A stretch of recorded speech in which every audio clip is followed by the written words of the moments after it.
Mike Blake with the Blake Group. We're going to talk to you a little bit in this section about OMS. OMS stands for Opportunity Management System.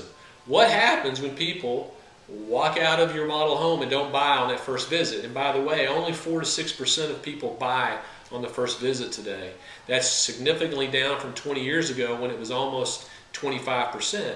And as I discussed in a previous segment, the reason for that is we no longer control the information.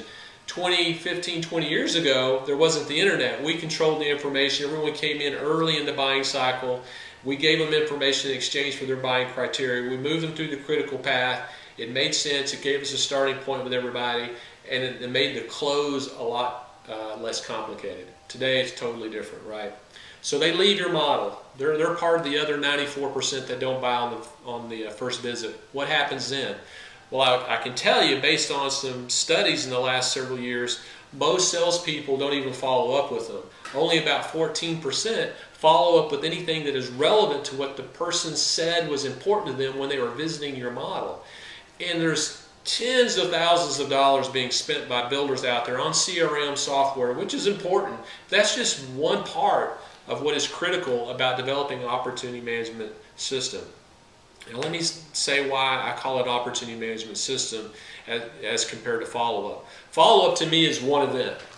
Okay? Opportunity management system is a series of events with its goal is to get the person to agree to another face-to-face appointment.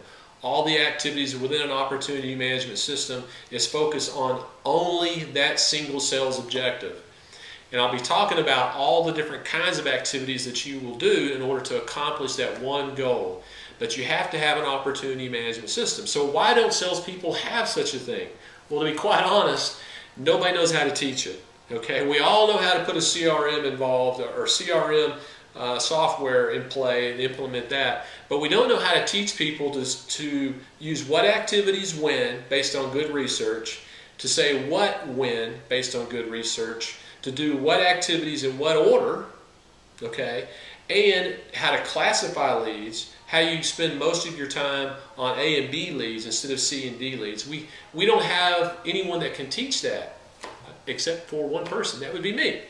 And I have spent 10 years researching that and doing that, and I can tell you with a great deal of certainty that you will have a lot of success if you adopt an opportunity management system that actually continues a dialogue with the 94% that leave your model home. Because what we know about sales today is if you can continue a dialogue, the sales process continues. Once the dialogue stops, the sales process stops. And I'm going to give you one last interesting statistic in this segment. A study and research found out that 64% of sales would not have happened if it wasn't for the prospect initiating contact with the on-site salesperson after their first visit. So what does that tell you? It means a lot of sales would have been lost or are being lost because nobody has a system in place in order to do that. There's a lot of talk about it. A lot of people saying, do your follow-up, but there's no one that tells you how to do it. No one that tells you what things to do and how and what things to put in place in order to be successful at it. And that's what we're going to be talking about in future segments.